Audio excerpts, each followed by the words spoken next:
आदाब, मैं Mohammad Amjad Ali. Prime time में आपका खैर मकदम है। नाज़रीन किराम, हिंदुस्तान के शुमाल मशरक़ी इलाक़े त्रिपुरा में कुछ अरसे से हालात काफ़ी बिगड़े हुए हैं। वहाँ पर अक़लियती तबक़ों पर बेदर्दी से हमले हो रहे हैं, उनके अमलाक को निशाना बनाया जा रहा है, मसाजिद को निशाना बनाया जा रहा है और हुकूमत इस मामले में या तो आँख मूंधे हुए है या फिर हुकूमत की इसमें साज़िश है। पर जो भी हो, ये ये हमलों को फ़ौरन रोकना बहुत ज़रूरी है, वरना बहुत ज़्यादा नुकसान होने का एहतमाल है और मुल्क का नाम बैनुल अक़वामी सतह पर बदनाम होने का ख़दशा है। तो इस ताल्लुक से हम मुसलसल किसी न किसी से बात कर रहे हैं। आज हम एक मिल्ली तंज़ीम से जुड़े मुस्लिम तंज़ीम से जुड़े एक ऐसी शख़्सियत से बात करेंगे जो कि हाल ही में सदर मुंतखब हुए हैं कुल हिंद मजलिस-ए तामीर मिल्लत। के अलावा ये मौसूफ़ इक़बाल अकेडमी हैदराबाद के सदर हैं, जिसके तहत ये काफ़ी जो है समाजी ख़िदमत में लगे हुए हैं, ख़ास तौर पे मिल्लत के ताल्लुक से दर्द रखते हैं, गहरी फ़िक्र रखते हैं। तो आइए बात करते हैं जनाब मोहम्मद ज़ियाउद्दीन नैयर साहब से। ज़ियाउद्दीन नैयर साहब, आपका बीबीएन चैनल पर खैर मकदम है। अस्सलाम वालेकुम। जी, वालेकुम अस्सलाम रहमतुल्लाहि व बरकातहू। जी, त्रिपुरा के हालात से तो आप वाकिफ़ ही होंगे। आपकी मालूमात के मुताबिक त्रिपुरा में किस हद तक डैमेज हुआ है? त्रिपुरा में अब तक की जो मेरी मालूमात हैं, 16 मसाजिद शहीद हुए हैं जी। और कुरान पाक की बेहुरमती की गई है हुँ। और हदीस शरीफ की बेइज्जती की तौहीन की गई है। हुँ। ये और त्रिपुरा, हालांकि वहाँ पर मुस्लिम आबादी ज़्यादा नहीं है, 10-15% है हुँ, हुँ। और ये उसकी बॉर्डर जो है आसाम से मिलती हुई है हुँ।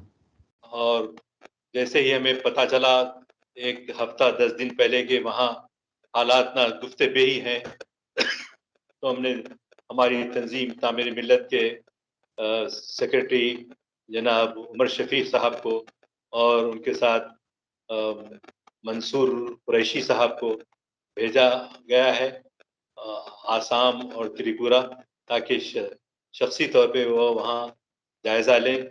हमारी तंज़ीम के भी एक खलील साहब वहाँ पहले से हैं और जमीयतुल उलमा जमात इस्लामी की तंज़ीमें भी बराबर वक़्त काम कर रही हैं।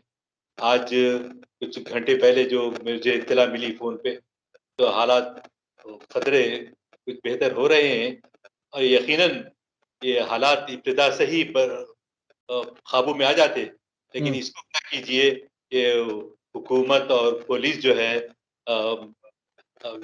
वहाँ पर हालात को नॉर्मल करना नहीं चाहते, जिस वजह से इन हमारे भाइयों को बहुत जानी व माली नुकसान हुआ। 5 लोग तो शहीद हुए बांग्लादेश में और यहाँ पर भी वारदात हुई हैं। अफ़सोस की बात ये है कि जब मुसलमान पिटते हैं और वहाँ से उनको फ़रार होते हैं, तब जो है पुलिस 144 नाफ़िज़ करती है। ये तो इंतहा है जो हिंदुस्तान भर में मुख्तलिफ़ जगहों पर मुख्तलिफ़ ज़मानों में हमको देखने को मिल रहा है। जी, ये हैदराबाद में भी काफ़ी देखा गया था कि पहले फ़साद भड़कता है, मुसलमानों पर हमले होते हैं, उसके बाद 144 नाफ़िज़ हो जाता है। जी हाँ, जी। तो बिल्कुल। ये पुलिस का किरदार आप कैसे देखते हैं? ये मुनज़्ज़म साज़िश है और उनके अज़ाइम जो है ये है कि भई हिंदुस्तान में मुसलमान जो है हिंदुत्व को इख्तियार करें, यही उनके मंसूबे हैं और हालाँकि इंदिरा गांधी के ज़माने में जब बांग्लादेश नया बना था, तो इंदिरा गांधी ने पार्लियामेंट में कहा था कि हम 2 कौमी नज़रियों को खलीज बंगाल में हमने डुबो दिया है, जब बांग्लादेश अलग बना। हुँ। तो ये हम भी मुसलमान हिंद भी यही चाहते हैं कि हम अपने पसंद से, अपने चॉइस से हमने हिंदुस्तान में रहना तय किया। इसी को हम अपना वतन मानते हैं, वतन तस्लीम करते हैं, लेकिन वतन मुतवत्तिन होने के बावजूद ہم کو وہ حقوق نہیں ملتے جو کہ ہم کو ملنا چاہیے. اس کے لیے مسلمان مسلسل جو ہے 70-72 سال سے کوشش کر رہے ہیں. کانگریس کے دور میں بھی کوششیں کی گئیں. اب بعد میں جب سے بی جے پی اور RSS کا ملی بندھن ہوا ہے، ہم بار بار یہی کہہ رہے ہیں کہ ہم جو ہے کرائے کے شہری نہیں ہیں. ہم ہندوستان میں رہنا ہم نے خود طے کیا ہے. اگر جانا ہوتا تو پاکستان بھی چلے گئے ہوتے، لیکن ہمارے پر مساوی حقوق ہے. ہم ہندوستان ہی میں رہیں گے اور ہندوستان ہی میں ہمارا ہم مریں گے. ہمارے آبا و اجداد سب یہیں دفن ہیں اور ہم بھی یہیں دفن ہوں گے. البتہ یہ RSS اور VHP جو تریپورہ میں جو دھوم مچائے ہیں، وہاں مسلمان بمشکل 10-15% ہے. اور ایک صاحب امان اللہ صاحب جو ہے وہ، اور ان سے فون پہ بات ہوئی تو بتایا گیا کہ بھائی ہم پولیس ہماری مدد کرنے کے بجائے جو ہے روپوش اختیار کرتی ہے. بہرحال حالات ہیں. ہم ہندوستان کے ہندوستان میں امن چاہتے ہیں اور امن کے ساتھ ساتھ ہم اپنے مذہب کی تبلیغ کرتے ہیں. مجھ پر الزام لگایا جاتا ہے، ایسا نہیں ہے، بلکہ ہم برادران وطن کے خیر خواہ ہیں. ہم چاہتے ہیں کہ وہ بھی پرامن رہیں اور ہم بھی پرامن رہیں. جی جی.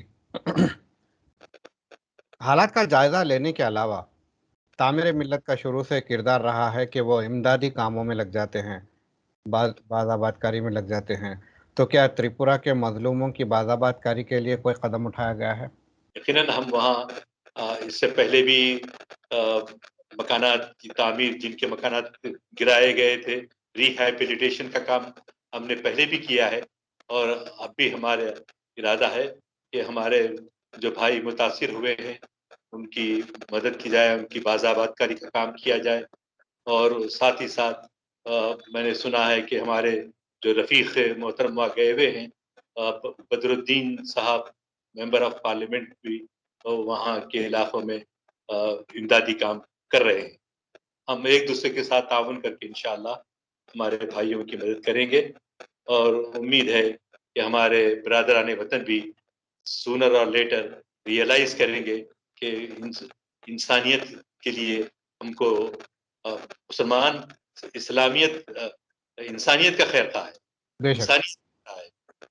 بہت سارے لوگ تو اس بات کے قائل ہیں. جی بہت سارے لوگ، تھوڑے سے چند فرنج ایلیمنٹس ہیں جو کہ خود بھی اپنے ذہنوں میں زہر پالتے ہیں اور لوگوں میں بھی یہ زہر پھیلاتے ہیں. خاص طور پہ مسلم اقلیت کے تعلق سے انہوں نے یہ پروپیگنڈا چلا رکھا ہے کہ مسلم اقلیت یہاں رہنے کا حق نہیں رکھتی. جی. تو یہ ٹرینڈ کو کس طرح سے ختم کیا جا سکتا ہے؟ اس کے لیے تو ایک تو ہے، ہم کو حالات کے لحاظ سے اپنے برادران وطن سے بات کرنا چاہیے. اور جو غلط فہمیاں پائی جاتی ہیں، اس غلط فہمیوں کو دور کرنے کے لیے ہمارے علماء، ہماری تنظیمیں مسلسل کوشاں ہیں اور آئے دن برابر یہ ہم کو تلقین کرتے رہتی ہیں کہ ہم سب انسانیت کے خیر خواہ ہیں. اور لہٰذا ہم کو یہ بتانا چاہیے کہ اسلام میں کسی پر ظلم کرنا گوارا نہیں ہوتا. ہمیں تو تعلیم یہ دی گئی ہے کہ ظالم اور مظلوم کی دونوں کی مدد کرو. ظالم کی مدد تو سمجھ میں آتی ہے کہ ظالم کو ظلم کرنے سے روکنا، لیکن مظلوم کے ساتھ جو ہے جو سلوک ہو رہا ہے ان کو بھی ہم کو جو ہے مقابلہ کرنا چاہیے اور کسی کو چھیڑنا بھی نہیں چاہیے اور کوئی چھیڑا تو چھوڑنا بھی نہیں چاہیے. جی، بہت بہترین بات آپ نے کہی ہے کہ مظلوم کی مدد کے ساتھ ساتھ اسلام نے ظالم کی مدد کرنے کا بھی حکم دیا ہے. جی ظالم کی مدد کا یہاں یہ مقصد ہے کہ ظالم کو ظلم کرنے سے روکنا، اور اگر وہ ظلم کرنے سے رک جائے گا تو اس کے کانسیکوینسز سے بچ جائے گا. جی جی. ورنہ اوپر والے کی لاٹھی میں آواز نہیں ہے، یہ سب جانتے ہیں. ہر جی مذہب والے اس بات کو تسلیم کرتے ہیں کہ اوپر والے کی الٹیمیٹ پاور ہوتا ہے اور اس کا کوئی मुकाबला नहीं, उससे कोई लड़ नहीं सकता, उससे कोई जीतने का तो सोच भी नहीं सकता। तो हर एक को मरना है, मरने के बाद उसके फैसले होने हैं।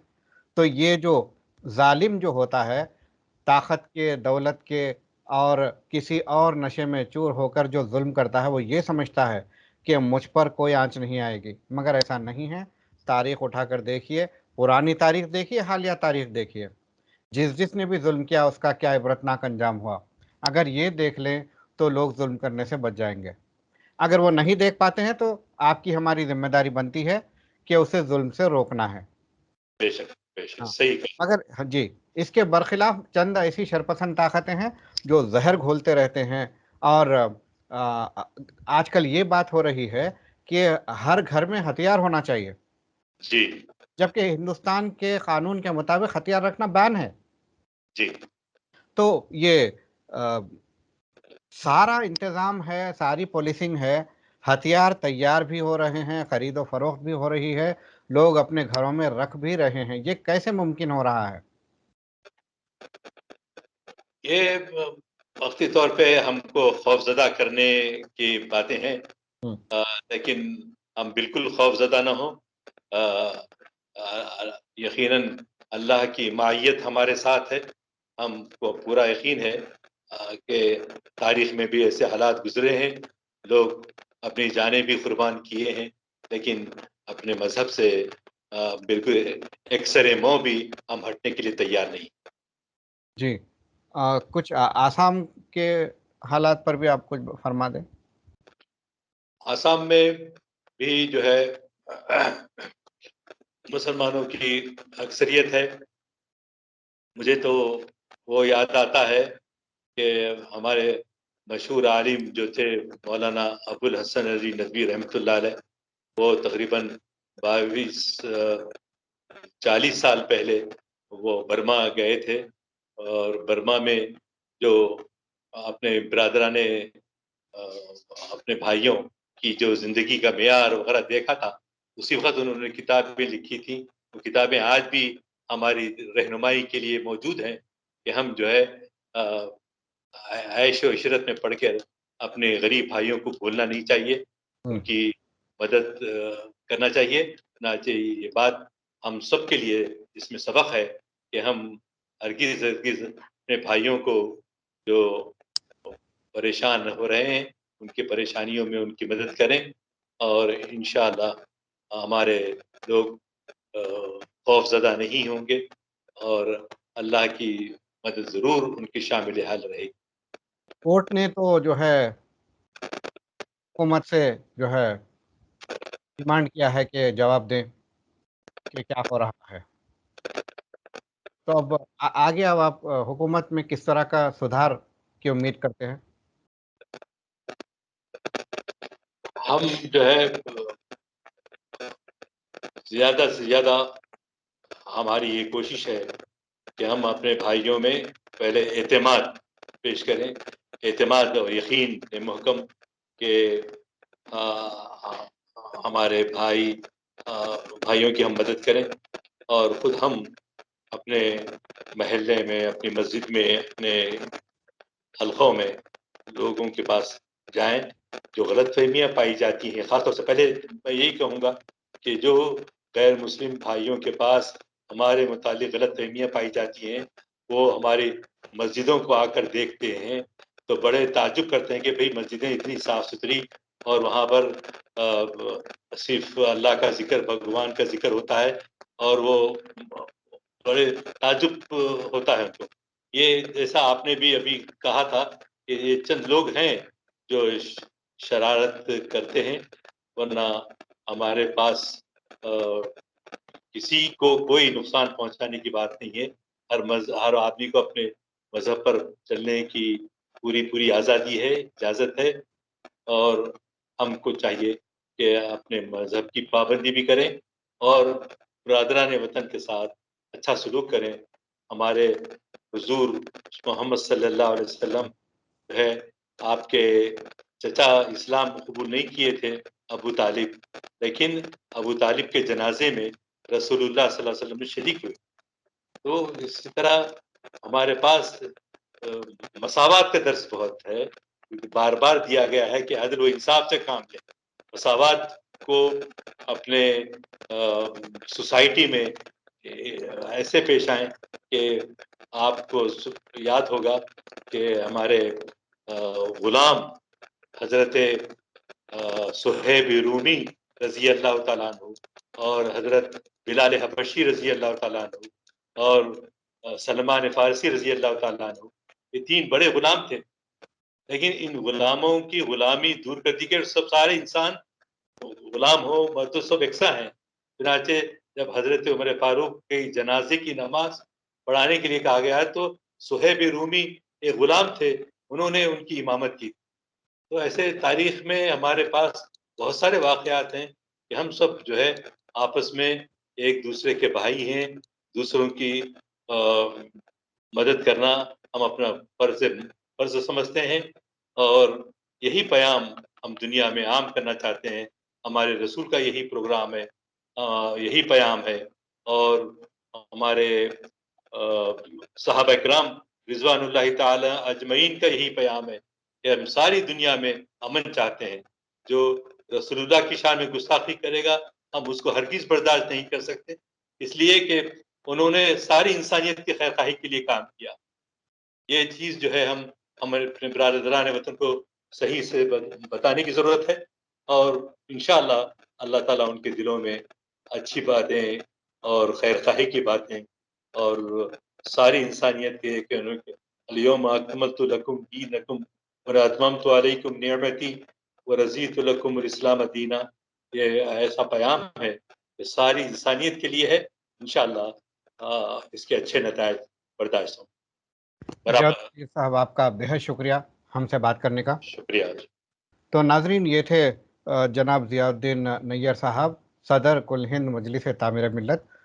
کس طرح سے جو ہے تریپورہ میں واقعات پیش آئے اور تعمیر ملت پیش ہے، اور انہوں نے اپنے نمائندے بھیجے وہاں کے حالات کا جائزہ لینے، اور کس طرح سے باز آباد کاری کا کام ہو سکتا ہے اور کیا نقصان کا تخمینہ بھی یہ لوگ لگائیں گے. تو بہرحال ایک طرف تو فساد بھڑکانے والے لوگ ہوتے ہیں تو دوسری طرف آگ بجھانے والے لوگ بھی ہوتے ہیں.